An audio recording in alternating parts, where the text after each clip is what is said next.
Hi hello welcome to our channel Teju's పదాల పదనిసలు.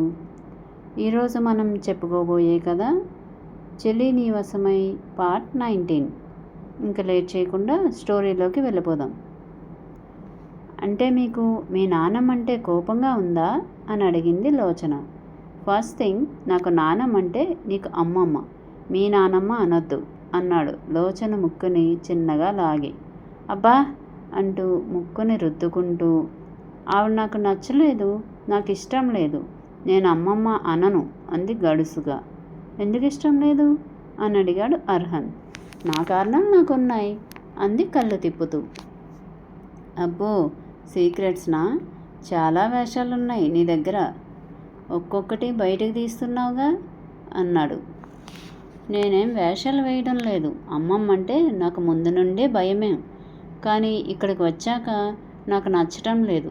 మొదట నేను ఆవిడతో వచ్చినప్పుడు చాలా సంతోషంగా వచ్చాను, ఎందుకంటే నాకు ఒక కుటుంబం ఉందని రామయ్య తాత చెప్పాడు. పైగా అమ్మమ్మలకి కూతురు పిల్లలంటే చాలా ఇష్టం ఉంటుంది కదా. పైగా వాళ్ళని చాలా గారం చేస్తారు, ఇంకా వాళ్ళకి కావలసినవన్నీ తెచ్చిస్తారు. నేను అలానే వచ్చాను. కానీ ఆవిడ మాత్రం నాతో ఒక్క మాట కూడా మాట్లాడలేదు. నేను వచ్చి ఎంతకాలం అయిందో కూడా నాకు తెలియదు. కానీ నాతో మాట్లాడిన మొదటి మాట ఏంటో తెలుసా? నీకు పెళ్ళి, వెళ్ళి రెడీ అవ్వు, వాళ్ళు ఏం చేసినా సైలెంట్గా ఉండు, ఎలాంటి గొడవ చేయకుండా అంది. మరి నువ్వే చెప్పు, నాకు ఎంత కోపం వస్తుంది అలా అయితే అంది. నిజంగానే మా నానమ్మ నీకు అమ్మమ్మనా? అనుమానంగా అడిగాడు అర్హన్. మా రామయ్య తాత చెప్పాడు. రామయ్య తాత చెప్పాడంటే అది అబద్ధం అవ్వదు. ఖచ్చితంగా ఆవిడ నాకు అమ్మమ్మనే నొక్కి చెప్పింది. ఓకే, నీ కోపంలో న్యాయం ఉంది, వ్యాలిడ్ రీజన్ ఇది అన్నాడు లోచన నుదుటిని చిన్నగా ఢీకొడుతూ. అక్కడ అలా ఉంటే కింద అర్హంత్ వెళ్ళిపోగానే, చూసావా అమ్మ నీ ముద్దుల మనవడు ఎలా మాట్లాడుతున్నాడో? నువ్వే సమాధానం చెప్పాలట. చెప్పు, దానికి ఏం సమాధానం చెప్తావో? నీ గొంతు నేనే నా చేతులతో కోసానమ్మా. నా పరువు కాపాడుకోవడానికి నీ గురించి వదిలేసి ఇంకొకరిని తీసుకొచ్చి నా మనవడికి భార్యగా కూర్చోబెట్టాను అని. అది ఇప్పుడు నా నెత్తి మీద కుంపటిలా తయారైంది. నీకు నేను ఎలాంటి న్యాయం చేయలేనమ్మా అని చెప్పు అంటూ నెత్తి కొట్టుకుంటూ ఏడుస్తూ, పెళ్ళి జరిగిన సంవత్సరానికే నా మొగుడు పోయి నా బ్రతుకు అన్యాయం చేశాడు. ఏ దిక్కు లేక నీ పంచన చేరితే ఇప్పుడు నువ్వు నా కూతురు బ్రతుకుని నాశనం చేసావు. నీకు కూడా నా తలరాతనే ఉన్నట్టుంది, అందుకే ఇలా ఏడుస్తూ మిగిలావు అంటూ కూతురు చేతిని పట్టుకొని కింద కూర్చుని ఏడుస్తుంది జీవిత.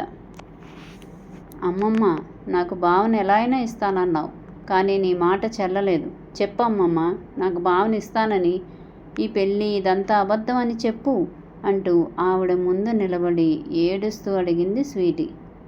స్వీటీ, వాడి పెళ్ళి జరిగిందన్నది వాస్తవం. నువ్వు నిజాన్ని యాక్సెప్ట్ చెయ్యి అండ్ నా మీద నమ్మకం ఉంచు అంది స్వీటీని అనునయించడానికి అన్నట్టు. ఎలా ఉంచాలి నమ్మకం? నువ్విచ్చిన మాట మీద నువ్వే నిలబడలేదు కదా, ఇంకా ఎలా ఉంచాలి నీ మీద నమ్మకం? ఎంతైనా నీకు నీ పరువు మర్యాదనే ముఖ్యం. అందుకే కదా నా కూతురు జీవితాన్ని అన్యాయం చేసేసావు. ఇంకా మాకేం మిగిలింది? ఇద్దరం ఏదైనా మింగి చావడం తప్ప అంది ఆవేశంగా జీవిత.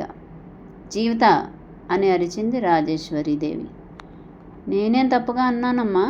నువ్వు అలా అరవడానికి ఏం మిగిలింది మాకు, చెప్పు అంది జీవిత తగ్గకుండా. వాళ్ళు అలా మాట్లాడుకుంటూ ఉండగానే లోపలికి వెళ్ళిన స్వీటీ ఫ్రూట్స్ కట్ చేసుకునే నైఫ్తో మణికట్టు దగ్గర కట్ చేసేసుకుంది.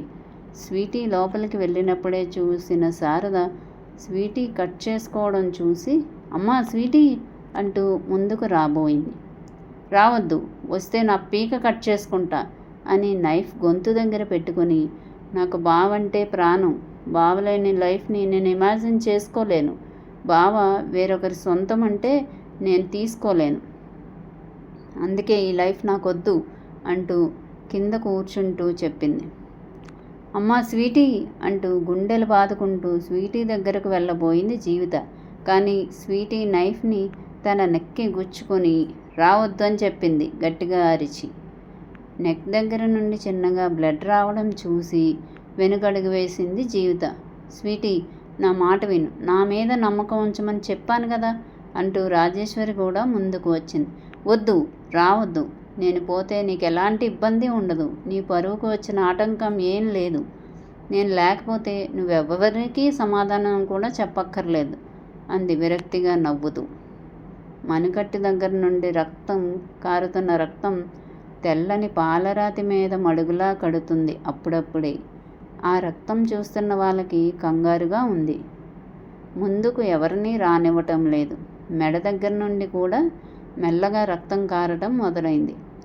శారద కంగారుగా చందు అని పిలిచింది. కాదు అరిచింది. రూమ్ లాక్ చేసి ఉండడం వల్ల ఆ పిలుపు అర్హంత్ వాళ్ళని చేరలేదు. కానీ సర్వెంట్స్ వెళ్ళి డోర్ కొట్టి విషయం చెప్పారు. తన వెనుకే ఉన్న లోచన సంగతి మర్చిపోయి గబగబాల దగ్గరకు వెళ్ళాడు అర్హంత్. అయితే లోచన అర్హంత్ వెనకే వెళ్ళింది భయంతో.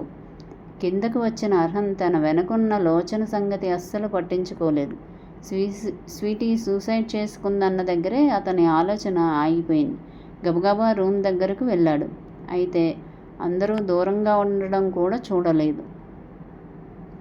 2 అడుగుల్లో స్వీటీ ముందుకు చేరి ఆమె మెడ దగ్గర పట్టుకున్న కత్తిని విసిరిగొట్టి, ఏంటి పిచ్చి పని స్వీటీ అని అరిచాడు.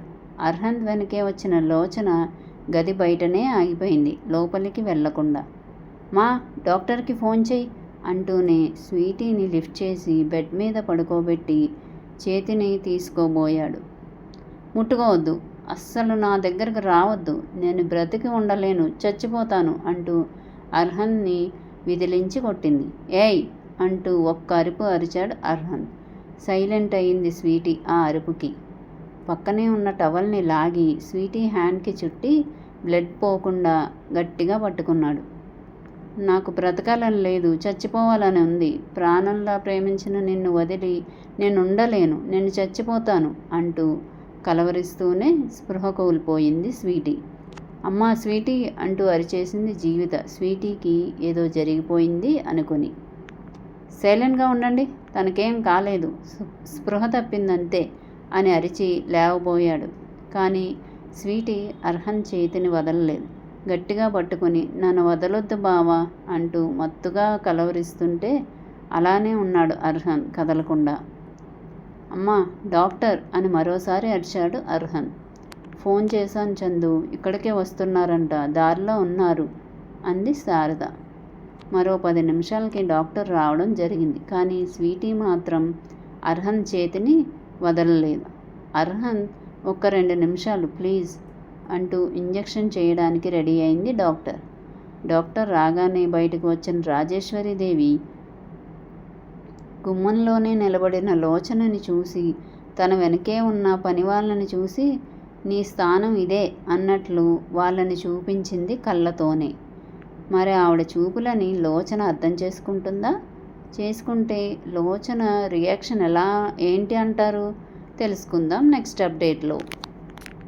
మా వీడియో కనుక మీకు నచ్చినట్టయితే లైక్ చేయండి, కామెంట్ చేయండి, సబ్స్క్రైబ్ చేయండి, బెల్ కొట్టండి.